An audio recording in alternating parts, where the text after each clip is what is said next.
Bom, eu vou pedir mais uma vez, como eu já pedi a semana retrasada, aproveitar, né, a oportunidade que a Globo está me dando de mais uma vez pedir aos brasileiros não confundirem a coisa.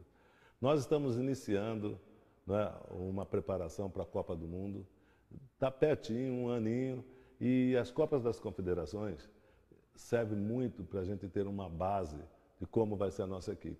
Então, aproveito mais uma vez para o torcedor, ó, quem está falando aqui não é o Pelé, não, é o Edson, do tempo da CBD. É o torcedor brasileiro que está aqui. Vamos apoiar a seleção, mesmo que a seleção não vá bem, porque nós podemos, sei lá, dar um tropeço nos jogos que vêm aí pela frente, não chegar na final, mas isso é uma preparação. Então, vamos esquecer toda essa confusão que está acontecendo no Brasil, todas essas manifestações, e vamos pensar que a seleção brasileira é o nosso país, é o nosso sangue. Não vamos vaiar a seleção, vamos apoiar até o final. É essa a minha mensagem.